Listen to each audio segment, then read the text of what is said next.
9 मई का वाकया 9 मई का वाकया 9 मई को करने वालों 9 मई वाले नहीं है। 9 मई को जो है सिर्फ और सिर्फ 9 मई में 9 मई के हवाले से 9 मई नहीं किया है। इसमें 9th में इन्वॉल्व था। 9 मई के जो मुजरिम 9-10 मई को 9-10 मई के वाक़े को 9 मई तो नहीं किया था। 9 मई का भी जवाब नहीं देते। 9 मई को दफन हो गया। 9 मई के मुजरिमों को 9 मई का फैसला 9 मई जैसा वाकया 9 मई के लोग 9 मई पर बात। जी नादरीन, सुना आपने 9 मई। ये 9 मई की तारीख सुन सुनकर पाकिस्तानियों के कान पक गए। गुज़िश्ता 3 सालों में आपने 14 अगस्त का नाम इतनी बार नहीं सुना, आपने 23 मार्च का इतनी मरतबा जिक्र नहीं सुना, आपने 16 दिसंबर का इतनी मरतबा जिक्र नहीं सुना जिस तारीख को पाकिस्तान 2 टुकड़े हो गया था। आपने 6 सितंबर का इतनी मरतबा जिक्र नहीं सुना जितनी मरतबा आपने 9 मई का जिक्र सुना। कुछ हो जाए 9 मई, ये हो जाए 9 मई, वो हो जाए 9 मई। ये 9 मई है क्या? पाकिस्तान तहरीक इंसाफ की सबसे बड़ी सियासी गलती या इस मुल्क की सियासी तारीख का सबसे बड़ा फॉल्स फ्लैग ऑपरेशन?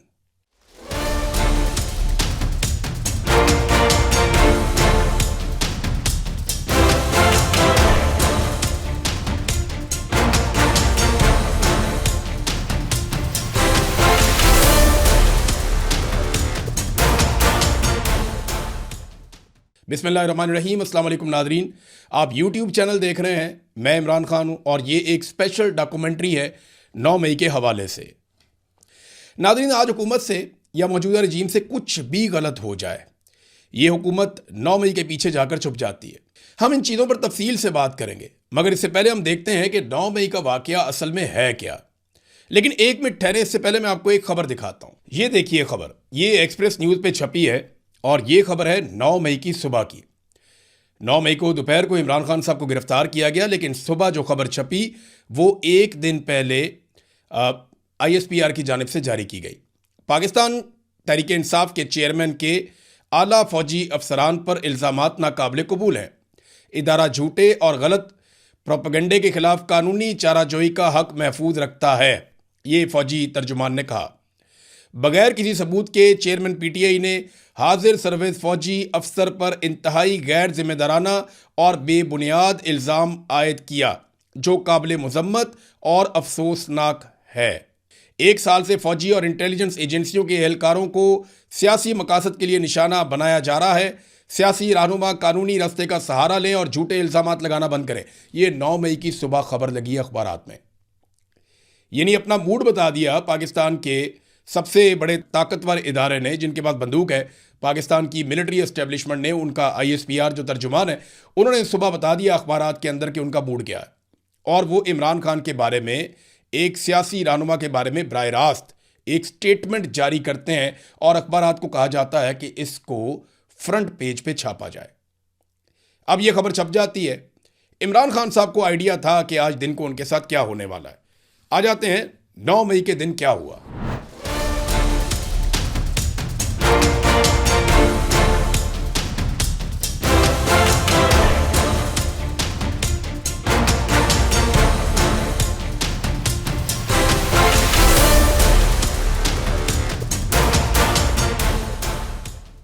सच जानने के लिए ना आपको थोड़ा सा मादी में जाना पड़ेगा।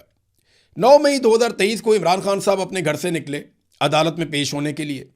उन्हें अंदाजा था कि आज उन्हें गिरफ्तार कर लिया जाएगा, क्योंकि एक दिन पहले 8 मई को इमरान खान साहब को उनके कुछ करीबी लोगों ने ये ऑफर पहुंचाई कि आप पाकिस्तान से बाहर चले जाएं, नहीं तो आपको जल्द गिरफ्तार कर लिया जाएगा।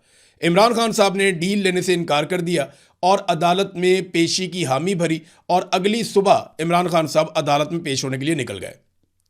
दोपहर 2 बजे का वक्त था। इमरान खान साहब इस्लामाबाद हाई कोर्ट में मौजूद थे और इस्लामाबाद हाई कोर्ट में इमरान खान साहब बायोमेट्रिक वाला एक ऑफिस है, एक सेक्शन है, वहाँ पे वो मौजूद थे उस वक्त। और ये इस्लामाबाद हाई कोर्ट का अहाता है, इसे इस्लामाबाद हाई कोर्ट कहा जाता है। हाई कोर्ट के अंदर जब कोई शख्स आ जाए तो उसको गिरफ्तार नहीं किया जा सकता और उसकी हदूद के अंदर वो फिर कानून की पनाह में होता है। वहाँ पे नॉर्मली ऐसे गिरफ्तारियां नहीं होती। इमरान खान साहब बायोमेट्रिक के अमल के लिए अदालती दफ्तर में मौजूद थे कि रेंजर्स एहलकारों ने वहां पे धावा बोल दिया। वकला और इमरान खान की सिक्योरिटी पर मौजूद थोड़े बहुत जो वहां पे लोग थे उन्होंने रेंजर्स को रोकने की कोशिश की, बल्कि वकला वहां पे रेंजर्स के आने वाले लोगों को, कमांडोज को ये बताते रहे कि ये अदालत का अहाता है, आप यहां से किसी भी साहिल को गिरफ्तार नहीं कर सकते।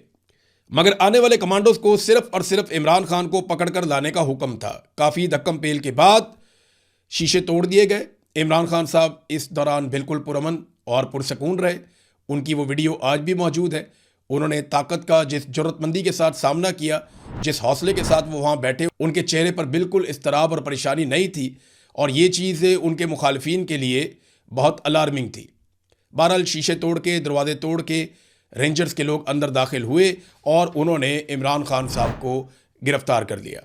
गिरफ्तारी के वक्त रेंजर्स एहलकार जिन्होंने निकाब पहन रखे थे, इमरान खान यानी साबिक वज़ीर आज़म को गिरेबान से पकड़ कर देकर गए।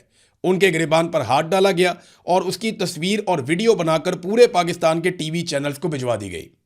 अब टीवी चैनल के ऊपर ये वीडियो चल रही थी, दोपहर के 2 बजे थे और इमरान खान साहब की सिक्योरिटी में कुछ लोगों ने यह बताया। उस दिन उन्होंने इंटरव्यूज़ दिए, बल्कि मेरे से 1-2 लोगों की बात हुई। उन्होंने कहा कि ये जो लोग पकड़ने के लिए आए थे ये रेंजर्स के यूनिफॉर्म में ज़रूर थे, लेकिन ये रेंजर्स वाले नहीं थे, क्योंकि इमरान खान साहब की सिक्योरिटी में कुछ लोग एसएसजी के कमांडोज थे और वो एसएसजी कोर्स करके आए हुए थे। तो उन्होंने कहा कि ये किसी सूरत एसएसजी कमांडोज के अलावा कोई और फोर्स नहीं थी। ये रेंजर्स की यूनिफॉर्म में एसएसजी फोर्स आई है जिन्होंने इमरान खान को गिरफ्तार किया है, क्योंकि हम अच्छी तरह जानते हैं कि वो किस लेवल के ट्रेंड लोग हैं। आम रेंजर्स के एहलकार इस किस्म की कार्रवाई हमारी मौजूदगी में वहां पे नहीं कर सकते थे। गैर कानूनी तौर पे इमरान खान को अगवा नहीं किया जा सकता था। बहरहाल इमरान खान साहब को अगवा किया गया और नामालूम मकाम पर मुंतकिल कर दिया गया। लोग हाई कोर्ट में मातम कर रहे थे, रो रहे थे, चिल्ला रहे थे। ये मनाजिर हम देख रहे थे, लोग जख्मी थे, चिल्ला रहे थे। कई एमएनएस को, सेनेटर्स को मैंने वहां पे देखा, उनकी आंखों में आंसू थे। वो परेशान थे कि पाकिस्तान के सबसे मकबूल लीडर को गिरफ्तार कर लिया गया, बल्कि अब किसी को नहीं पता कि उसे कहां ले जाया गया है। आनन फानन पूरे पाकिस्तान में यह खबर फैल गई और अवाम सड़कों पे निकल आए। हर तरफ एहतजाज शुरू हो गया। मुल्क भर में शदीद गम और गुस्सा था। मकबूल तरीन सियासी लीडर की गिरफ्तारी पर लोग रद्द-ए-अमल दे रहे थे और ख़ास तौर पे जो गिरेबान से पकड़ के घसीट के ले जाने वाली वीडियो है, उसने जलती पर तेल का काम किया था। इमरान खान साहब की कोई खैर खबर नहीं मिल रही थी। लोगों की बेचैनी बढ़ती चली जा रही थी। पाकिस्तान में हर शख्स ये जानता था कि इस गिरफ्तारी के पीछे ना अदालत है, ना कानून है, ना मौजूदा हुक्मरान है, ना कोई सियासी लोग हैं। इसकी गिरफ्तारी के पीछे सिर्फ और सिर्फ मिलिट्री एस्टेब्लिशमेंट है, जो रजीम चेंज ऑपरेशन के बाद से इमरान खान से छुटकारा हासिल करने के लिए बेशुमार हथकंडे अपना चुकी है। इमरान खान साहब को गोलियां भी लग चुकी थी, उनके ऊपर बहुत सारे मुकदमात भी दर्ज हो चुके थे, बार बार उन्हें गिरफ्तार करने की कोशिश भी की गई, बेशुमार झड़पें भी हुई हैं, 2-3 मरतबा उनके ऊपर जानलेवा हमला भी हुआ था। लेकिन उस वक्त तक पाकिस्तान की अवाम इमरान खान साहब की गिरफ्तारी की कोशिशों को नाकाम बनाती चली आ रही थी। लेकिन बिलाखिर 9 मई को जब अवाम को हाई कोर्ट के बाहर रोकने का हुक्म दे दिया गया और यह कहा गया कि अवाम अंदर नहीं जाएगी और अवाम के लिए हाई कोर्ट के दरवाजे बंद कर दिए गए, तो फिर हाई कोर्ट के अंदर सिक्योरिटी फोर्सेज ने अपनी कार्रवाई दिखा दी। पाकिस्तान तहरीक-ए-इंसाफ के रहनुमाओं और ऐनी शाहिदीन के बकौल उस दिन मुजाहिरीन में कई ऐसे लोग शामिल हो गए। जब लोग निकले एहतजाज करने के लिए, तो मुजाहिरीन के अंदर कुछ ऐसे लोग शामिल हो गए जो बार बार ये कहते थे कि कंटोनमेंट में चल के एहतजाज करते हैं, उस तरफ को जाते हैं, उधर जाएंगे, उधर एहतजाज करेंगे। और लोगों को ये बात लॉजिकल इसलिए लगती थी कि क्योंकि मिलिट्री एस्टेब्लिशमेंट की ईमा पे ये सारा कुछ हो रहा था और बीच में वाकई ऐसे लोग मौजूद थे। और इसके ऐनी शाहिदीन मौजूद हैं। सहाफ़ी अनस नवाज, इन्होंने इस बारे में क्या कहा था, ये ज़रा सुनिए आप। जब वहां पहुंचा तो मैंने देखा तो जो पाकिस्तान तहरीक इंसाफ के जो वर्कर्स थे वो जमा हो रहे थे और वहां पे मैंने 2-3 जो इंट्रो होते हैं जिस तरह से कवरेज के लिए मैंने कुछ बनाए, तो उसमें उसी दौरान जो है ना कुछ नारे लगने शुरू हो गए कि भाई हमें जो है कोर कमांडर हाउस मतलब जो लाहौर का है उधर जाना चाहिए। तो नाज़रीन, लोग जो हैं वो गुस्से में थे, वो कंटोनमेंट की तरफ बढ़ने लगे। लोगों की तादाद आहिस्ता आहिस्ता बढ़ रही थी। हैरत अंगेज तौर पर शहरों से कैंट में दाखिल होते वक्त सिक्योरिटी के बहुत सारे चेक्स होते हैं, बड़ी सख्त सिक्योरिटी लगी हुई होती है, वहाँ पे पुलिस भी होती है, फौज भी होती है। लेकिन उस दिन वो सारे के सारे गायब हो गए। हालांकि जिस दिन इमरान खान साहब को गोली लगी थी उस दिन लोग एहतजाज करने के लिए कैंट की तरफ गए थे, लेकिन जब वो कैंट की तरफ जा रहे थे तो उन्हीं नाकों के ऊपर जो कैंट को शहर से अलग करते हैं, उन नाकों के ऊपर भारी फौज और उनका असलहा और उनके लोग खड़े थे। तो इसलिए लोग वहां से वापस आ गए। लेकिन हैरत अंगेज तौर पर 9 मई को वो सारे नाके खाली थे, सारे लोग वहां से चले गए थे, तमाम पोस्टें खाली कर दी गई थी। हत्ता के मुजाहिरीन को कोर कमांडर हाउस पहुंचने में खासा वक्त लगा और तमाम लोग जानते थे कि कोर कमांडर हाउस के बाहर एहतजाज करने जा रहे हैं, लेकिन इसके बावजूद कानून नाफिज करने वाले इदारे कोर कमांडर हाउस तक नहीं पहुंचे। वहां पे कोई पुलिस नहीं आई, कोई लोग नहीं आए। लोगों का हुजूम कोर कमांडर हाउस के बाहर पहुंचा तो ऐनी शाहिदीन के मुताबिक पहले से ही अंदर तोड़फोड़ हो रही थी, बल्कि आग भी लग चुकी थी और फिर लोग भी कोर कमांडर हाउस के अंदर दाखिल हो गए। यहां पे कुछ और बहुत सारे लोग बहुत सारी चीजें बताते हैं, तोड़फोड़ के हवाले से बहुत सारे स्टेटमेंट्स हैं, बल्कि वहां कुछ लोगों ने वीडियोस बनाई। सहाफ़ी अनस नवाज ने जो वीडियो बनाई, वो वीडियो उनसे छीन ली गई और उनका कार्ड उनके सामने जला दिया गया। जो तोड़ फोड़ कर रहे थे उनकी कवरेज की, जब मैं वो बना के निकला, क्योंकि मीडिया तो था नहीं उसमें, तो मैं जब वहां से बाहर निकला हूं बना के, मुझे 3 से 4 बंदों ने घेर लिया है। उन्होंने जो है ना मेरा कैमरा मुझसे छीन लिया, उन्होंने जो है ना मेरे कैमरे को फेंकने की कोशिश की। तो उसके बाद उन्होंने मेरा कार्ड उठाया और कार्ड जो है ना उन्होंने जला दिया। वो बिल्कुल जो है डिफरेंट थे, उनकी जो है बॉडी लैंग्वेज, उनके बोलने का अंदाज, उनकी मेंटेलिटी और कोई वर्कर नहीं थे, कोई और बंदे थे। फिर वहां कुछ ऐसे लोग थे जिन्होंने कोर कमांडर हाउस का आम लोगों के लिए दरवाजा खुलवाया और ये लोग दोबारा कभी दिखाई नहीं दिए। कुछ नकाबपोश थे जिन्हें दोबारा कभी नहीं देखा गया और उससे पहले भी कभी वो कैमरों में नहीं आए थे। ये कौन लोग थे, कहां से आए, ये किस नौयत के ट्रेंड थे, इनके बारे में कोई नहीं जानता। लेकिन ऐसा लग रहा था कि ये सब मिलकर अपनी ड्यूटी कर रहे हैं और एक तरह से कार्रवाई कर रहे हैं। इनके कुछ मनाजिर भी हैं जहां पे ये लोग तोड़ फोड़ कर रहे हैं, गाड़ियों को तोड़ रहे हैं। इनकी वज़ाकता देखें, इनके जूते देखें, इनके कपड़े देखें और इनको देखें आप तो इन्होंने नकाब पहने हुए, अपने चेहरे ढांपे हुए हैं और इनके हाथों में जो डंडे हैं वो बाकायदा सरकारी डंडे हैं। और फिर ये जिस तरीके से तोड़ फोड़ कर रहे हैं, अब ये पाकिस्तान तहरीक इंसाफ के लोगों का शोर आप सुन सकते हैं बैकग्राउंड में। वो कह रहे हैं कि हम इन लोगों को नहीं जानते, ये कौन लोग हैं, ये सुनिए। पुलिस वाले हैं, इसके हाथ में पुलिस का डंडा है। देखिए ये पुलिस वाले हैं, इसके हाथ में पुलिस का डंडा है। नाज़रीन, पाकिस्तान तहरीक इंसाफ पर यह इल्ज़ाम लगाया गया कि पाकिस्तान तहरीक इंसाफ के जो लीडर्स हैं वो अवाम को लेकर गए और उन्होंने ये सारा जलाओ घिराव किया। हालांकि उस वक्त पाकिस्तान तहरीक इंसाफ के लीडर्स क्या कर रहे थे, ये ज़रा आप यास्मीन राशिद साहिबा को सुनिए कि वो बुलंद आवाज़ में गाड़ी के ऊपर बैठकर क्या कह रही थी। मेहरबानी करके अंदर जाने की बिल्कुल मत कोशिश करें, आप बाहर आ जाएं सारे, वापस आइए, वापस आइए। जिस मकसद के लिए आए हैं उसके लिए आइए, आप मेहरबानी करके वापस आइए। अब जरा आप महमूद रशीद साहब को भी सुनिए, वो भी वहीं मौजूद थे और उन्होंने क्या स्टेटमेंट दिया वो भी देख लें आप। प्रोटेस्ट, हमने तो पुरअमन प्रोटेस्ट का ऐलान किया था। और कुछ शरपसंद अनासर किधर से आए हैं, कैसे आए हैं, अगर गए वो गलत गए। डॉक्टर यास्मीन राशिद बार बार अनाउंस कर रही थी कि हमने अंदर नहीं जाना, हमने पुरअमन एहतजाज करना है। रात होते होते कारकुनान और लीडर परेशान थे कि ये तोड़ फोड़ सारी कौन कर गया है। वाकये के बाद आज तक बहुत सारे सवालात हैं जिनके जवाब मिल नहीं पाए। नंबर 1, उस दिन सिक्योरिटी कहां गई। नंबर 2, नामालूम अफराद कौन थे जो तोड़ फोड़ कर रहे थे और जो पहले से अंदर घुसे हुए थे। नंबर 3, मौके पर बनने वाली फुटेज जाया करने वाले नामालूम अफराद कौन थे। नंबर 4, इस तमाम वाकये की सीसीटीवी फुटेज कहां गई। कंटोनमेंट के अंदर छोटी सी चीज़ होती है ना, तो सीसीटीवी फुटेज फ़ौरन निकल आती है और पूरे के पूरे कैंट में से निकल आती है। मुझे इसलिए पता है कि मैं क्राइम रिपोर्टर था, बहुत सारे क्राइम हमने पकड़े यहाँ कंटोनमेंट के इलाके में फुटेज देखने के बाद। और ये फुटेज की एक्सेस एजेंसियों के पास होती है, पुलिस के पास नहीं होती, क्योंकि ये कंटोनमेंट का इलाका है। अब ये सीसीटीवी फुटेज कहाँ गई, किसने सीसीटीवी फुटेज को चोरी किया और गायब किया, ये आज तक पता नहीं चला। ये सवालात तो उस दिन के हवाले से हैं, लेकिन बहुत सारे सवालात ऐसे हैं जो बाद में भी खड़े हुए। बहरहाल जो कुछ भी 9 मई को हुआ, इसका सारा मलबा पाकिस्तान तहरीक इंसाफ पर डाल दिया गया और तारीख का एक बदतरीन क्रैकडाउन शुरू हुआ। इमरान खान साहब गिरफ्तार हैं। 9 मई की रात को गिरफ्तारियां होती हैं, कुछ 10 मई को ज़्यादा गिरफ्तारियां होती हैं और 12 मई तक गिरफ्तारियों का एक ऐसा सिलसिला शुरू हो जाता है कि चादर और चार दीवारी का तकद्दुस पामाल हो रहा है। हर जगह पे लोगों को, ख़वातीन हैं, मर्द हैं, बच्चे हैं, नौजवान हैं, कोई भी है, उन्हें एजेंसियां और पुलिस वाले उठाकर ले जाते हैं।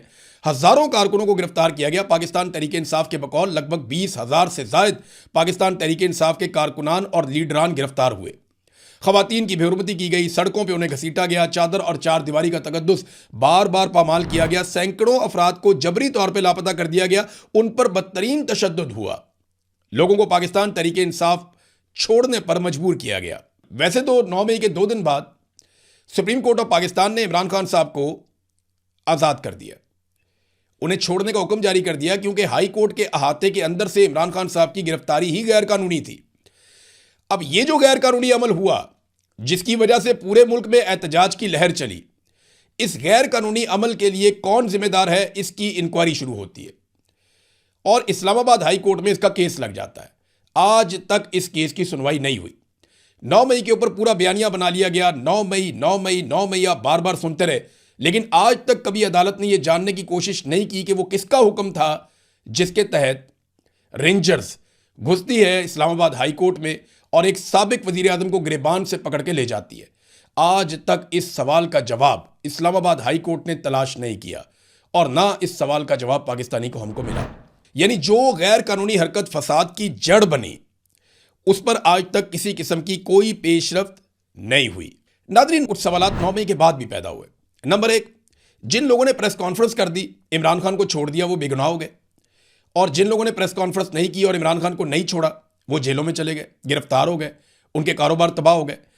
यानी ये बहुत अजीबो गरीब चीज़ थी। ये किसी भी कानूनी तकाजे पे ये मामला पूरा नहीं उतरता था। ये बुनियादी कानूनी तकाज़ों के खिलाफ है ये बात। यानी मुराद राज को देख लें आप, अंदलीब अब्बास को देख लें, फ़रूख हबीब को देख लें, बाद में फ़याज़ुल हसन चौहान को देख लें, असद उमर, अली जैदी, इमरान इस्माइल, महमूद मौलवी और दीगर बेशुमार लोग हैं जिन्होंने पाकिस्तान तहरीक इंसाफ को, इमरान खान को छोड़ा और वो पुरसकून ज़िंदगी में चले गए। यानी 9 मई अगर एक जुर्म था, फौज की तनसीबात के ऊपर अगर एक अटैक था और अगर बहुत गुस्सा था, तो जिन्होंने ये किया सबको सज़ा मिलनी चाहिए थी। लेकिन हुआ क्या? हुआ ये कि जो जो इमरान खान को छोड़ता गया, इसके पॉलिटिकल मकासद थे ना, जो जो इमरान खान को छोड़ता गया वो बेगुनाह होता गया, और जो जो इमरान खान को छोड़ने से इनकार करता गया वो गुनाहगार होता गया। ये आप आईजी पंजाब जो उस वक्त का था, उसकी अगर आप बात सुने तो ये एक चार्ट दिखा रहा है, देखें आईजी, ये देखें आप। अब ये आईजी जो चार्ट दिखा रहा है, इसमें मुराद रास है नीचे। मुराद रास ने काफ़ी कॉल्स की हुई हैं। मुराद रास जो है वो मरकजी मुलजिम था, लेकिन मुराद रास ने प्रेस कॉन्फ्रेंस की, इमरान खान को छोड़ा, पाकिस्तान तहरीक इंसाफ को खैराबाद का। मुराद रास को एक दिन भी किसी तकलीफ में नहीं जाना पड़ा, वो बच गया। अंदलीब अब्बास और यास्मीन राशिद एक ही गाड़ी में थे, इकट्ठे थे, एक साथ जा रहे थे। अंदलीब अब्बास बेगुनाह है, उनके ऊपर कोई मुकदमा नहीं, एक दिन भी जेल में नहीं रही। यास्मीन राशिद साहिबा जो है वो जेल के अंदर बंद है तब से लेकर अब तक। 70 साल से ज़ायद उम्र की खातून है और कैंसर की सर्वाइवर, इसके बावजूद वो इस तकलीफ को बर्दाश्त कर रही हैं। तो मामला ये नहीं था कि 9 मई में जुर्म किसने किया, मामला ये था कि इमरान खान के साथ कौन खड़ा होगा और इमरान खान के साथ कौन नहीं खड़ा होगा। दूसरा एक बड़ा सवाल यह पैदा होता है कि 9 मई के मामलात में वो शख्स जो पहले से गिरफ्तार था, मन घड़त तरीके से उसको सरगना बना दिया गया या सारा मलबा उस पर डाल दिया गया। कैसे? पुलिस वाला आता है, वो कहता है, गवाही देता है अदालत में कि जनाब मैं इमरान खान के घर घुस गया और मैं उस ड्राइंग रूम में चला गया जहां इमरान खान साहब मशावरत कर रहे थे और मैं मेज़ के नीचे छुप गया। कभी कहता है सोफे के नीचे छुप गया। अब ये पुलिस वालों के इस नौयत के स्टेटमेंट है। अब मैं ज़ाती तौर पे इमरान खान साहब को मिलने के लिए उस ड्राइंग रूम में गया हूँ, 3 से 4 सिक्योरिटी बैरियर हैं। सबसे पहले बाहर बहुत बड़ी तादाद में कारकुन खड़े होते थे, आप वो बैरियर क्रॉस करते थे, आगे पहला बैरियर आता था, आप उसको क्रॉस करते थे, आगे दूसरा बैरियर आता था, आप वहाँ पे सिक्योरिटी कैमरा हर चीज़ आपसे, मोबाइल सब वो ले लेते थे। उसके बाद वो अंदर से पूछते थे, फिर तीसरा बैरियर आता था, वहाँ आपको बिठा दिया जाता था। फिर जब आपकी बारी आती थी, आपकी मुलाकात करवाई जाती थी। सवाल ही नहीं पैदा होता कि एक चिड़िया का बच्चा भी मर्जी के खिलाफ अंदर चला जाए। और वो पुलिस वाला कहता है मैं सलमानी टोपी पहन के अंदर चला गया और मैं जाके मेज़ के नीचे घुस गया। वो छोटी सी मेज़ है 2 फुट की, वो मेज़ ले जाके अदालत में रखनी चाहिए, इसको बोलो नीचे घुसेज के। वो मेज़ आपने देखी है जिसके ऊपर इमरान खान साहब लात रख के बैठे होते थे, वो उस मेज़ के नीचे घुस गया पुलिस वाला, और उसने ये दावा किया कि जनाब मैंने ये सारी साजिश सुनी है। ये एक बहुत बड़ा सवाल पैदा हुआ कि ये कैसे हो सकता है। नंबर 3, एक ही शख्स एक वक्त में एक ही शहर में मौजूद हो सकता है ना, एक ही जगह पे मौजूद हो सकता है। लेकिन यहां 9 मई में एक बहुत बड़ी गलती सरकार ने यह की, एक तो सैकड़ों मुकदमा दर्ज कर दिए और एक एक आदमी पे एक एक वक्त में कई कई शहरों में मुकदमा दर्ज कर दिए। यानी शाह महमूद कुरैशी साहब पर 6 मुकदमा दर्ज किए गए 6 अलग अलग जगहों पे।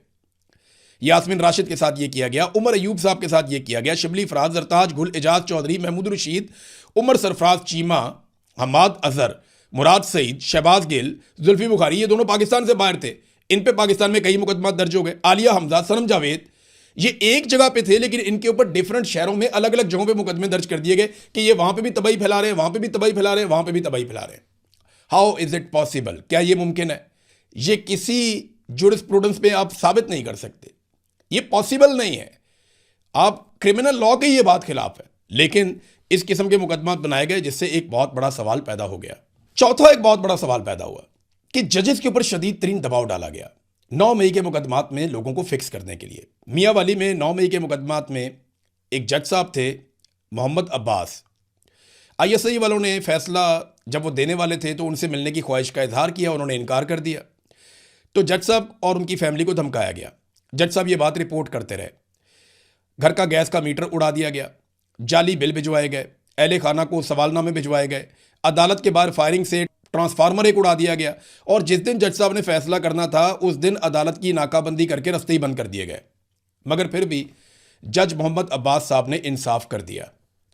तो जजों पे बहुत दबाव डाला गया। लाहौर हाई कोर्ट के चीफ जस्टिस मलिक शहजाद को उन्हें तब्दील कर दिया गया, मलिक शहजाद खान को, यानी वो बात नहीं मान रहे थे, वो कंट्रोल नहीं हो रहे थे, उनको तब्दील कर दिया गया। फिर बहुत सारे मनपसंद जजों को लाकर मनपसंद सजाएं सुनवाई गई। एक जज ने खुद ये स्टेटमेंट दिया था कि MNA अहमद चट्टा, राणा बिलाल एजाज, इनके हवाले से उन्होंने बताया MNA शफकत ऐवान को, जो वकील हैं, कि ये तो दोनों बरी हैं, इनका तो कोई कसूर ही नहीं है, इन पर तो बहस ही ना करें आप। लेकिन उसके बावजूद फिर सजाएं हुई। पांचवी चीज़ जो सबसे इंपॉर्टेंट है, इमरान खान साहब ने बार बार ये ऑफर की और बार बार ये मुतालबा किया कि 9 मई की एक गैर जानिबदाराना इंक्वायरी करवाई जाए, लेकिन इस ऑफर को आज तक संजीदा क्यों नहीं लिया गया? क्योंकि 9 मई करने वाले ये जानते थे कि जब भी इसके ऊपर गैर जानिबदार इंक्वायरी होगी तो पाकिस्तान तहरीक इंसाफ और इमरान खान साहब को उस तरह फिक्स नहीं किया जा सकेगा जैसे वो करना चाहते हैं। देखिए, पहला सवाल तो ये पैदा होगा कि जो लोग पाकिस्तान तहरीक इंसाफ को छोड़कर चले गए उनके मुकदमात क्यों खत्म हो गए? CCTV फुटेज का पूछा जाएगा कहां पे गई, नामालूम अफराद का पूछा जाएगा कहां पे गए, बेशुमार सवाल किए जाएंगे। पुलिस वाला टेबल के नीचे कैसे फिक्स हुआ ये भी पूछा जाएगा। तो 9 मई की किसी किस्म की कोई जुडिशियल इंक्वायरी होने नहीं दी गई आज तक। नाज़रीन, 9 मई से लेकर आज तक उस एक दिन का बहाना बनाकर मुल्क के साथ क्या कुछ किया गया उस पर जरा एक नजर डालते हैं। पाकिस्तान की मईशत तबाह कर दी गई, अमन व अमान बर्बाद कर दिया गया, जमहूरी सियासी निज़ाम ख़त्म कर दिया गया, मीडिया को मुकम्मल तौर पर कंट्रोल कर दिया गया, अदलिया को यरगमाल बना लिया गया, आइन में मनपसंद तरामीम करके आइन का हुलिया बिगाड़ दिया गया, मुल्क में इंसानी हकूक़ की धज्जियाँ उड़ा दी गईं, पाकिस्तान तहरीक इंसाफ का इंतखाबी निशान छीन लिया। वो फिर भी इलेक्शन जीत गए तो 8 फरवरी को उनका मैंडेट भी छीन लिया। इमरान खान पर 200 से ज़ायद मुकदमात बना दिए गए। आसिम मुनीर ने अमली तौर पर पाकिस्तान की मुकम्मल कमांड संभाल ली। बोगस मुकदमात इमरान खान पे बनाए गए। अवाम को महंगाई, बेरोजगारी और गुर्बत की चक्की में पीस कर रख दिया गया। फील्ड मार्शल ताहयात इस्तिस्ना ले गए और एक्सटेंशन भी उन्होंने ले ली, और वो भी 5 साल की। पाकिस्तान ने रिकॉर्ड कर्जे लिए, मुल्क को एक बड़ी जेल में बदल दिया गया। लोग मुल्क को छोड़ छोड़ कर अपना सरमाया लेकर भागने लगे, और अब तक पाकिस्तान में ब्रेन ड्रेन जारी है। 4 मरतबा एहतजाज करने वाले पुरअमन मुजाहिरीन के ऊपर गोलियां चला दी गई और लोगों का कत्लेआम किया गया। जबरी गुमशुदगियां पाकिस्तान में नॉर्मल बना दी गई। करप्शन के केसेस जो हुक्मरानों के ऊपर थे वो सारे ख़त्म कर दिए गए। फॉरेन पॉलिसी पाकिस्तान की बदल डाली गई। पार्लियामेंट बेअसर हो गई। अवाम और इदारों के अंदर एक बड़ी खलीज पैदा हो गई 9 मई के बाद।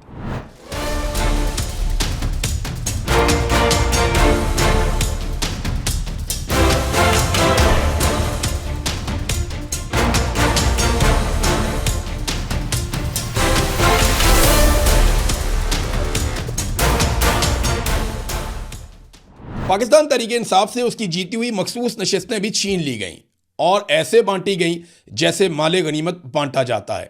सिविलियंस को फौजी अदालतों से सजाएं दिलवाने वाला घिनौना काम किया गया जिसकी इजाज़त किसी भी मुहज़्ज़ब मुआशरे में नहीं हो सकती। यानी जर्नैल कह रहे हैं कि ये हमारा गुनहगार है और कर्नल बैठा हुआ है जज की सीट पे, तो वो कैसे फैसला कर सकता है जर्नैल की मर्जी और मंशा के खिलाफ? सवाल तो ये है ना कि जब आसिम मुनीर साहब और बाकी जर्नल फिक्स करना चाहें किसी एक शख्स को, किसी एक मुजरिम को, तो एक कर्नल की क्या जुर्रत है जिसके इदारे में सिर्फ यही समझाया जाता है कि यस सर, पहले दिन से लेकर आखिरी दिन तक यस सर के अलावा तो वहां कुछ है नहीं। तो वो कैसे ऐसा कर सकता था कि उनको बाइज्जत बरी कर देता या उन्हें बेगुनाह डिक्लेयर कर देता? तो सिर्फ पंजाब के अंदर 104 अफराद पर मिलिट्री कोर्ट में ट्रायल किया गया, 20 को सजा पूरी होने पर रिहा किया गया, बाकियों को सजा सुनाई गई है। वो जेलों में अब तक इंसाफ के मुंतजर हैं और पूरी दुनिया में इन हरकतों की वजह से पाकिस्तान की जग हसाई हो रही है। नादरीन, आज 9 मई को 3 साल मुकम्मल हो गए, मगर दिन रात मेहनत और अरबों रुपए का बजट खर्च करने के बावजूद पाकिस्तानियों ने 9 मई पे एस्टेब्लिशमेंट के बयानिए को कबूल नहीं किया। एस्टेब्लिशमेंट की इमरान खान को शिकस्त देने की जिद में पाकिस्तान का बहुत नुकसान हो गया।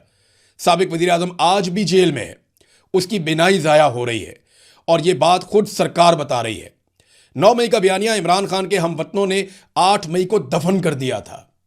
यानी जो इन्होंने कहा कि 9 मई में ये हो गया वो हो गया, कौम इमरान खान के साथ नहीं है, तो 8 फरवरी को कौम ने बताया कि वो आज भी इमरान खान के साथ है और 9 मई का बयानिया 8 फरवरी 2024 को दफन कर दिया गया। लोग आज भी पाकिस्तान के सबसे मकबूल लीडर की हमायत में खड़े हैं। वो आज भी सबसे मकबूल है। उसने जो वादा किया वो पूरा किया। उसके अल्फाज अब भी पाकिस्तानियों के कानों में गूंजते हैं।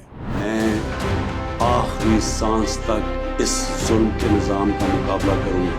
मेरे फोन आता है जी कुछ नाम नंबर से धमकियां देने के लिए, वापस धमकियां दो उनको। मैं आज तक कभी किसी के सामने झुका हूं और मेरे पाकिस्तानियों कभी किसी के सामने आपको नहीं झुकने दूंगा। मैं वाज़ेह कर दूं कि आखिरी गेंद तक लड़ूंगा, आखिरी अपनी सांस तक इनका मुकाबला करूंगा। कोई मुझे ना जेल और ना ये जो डराते रहते कोई फर्क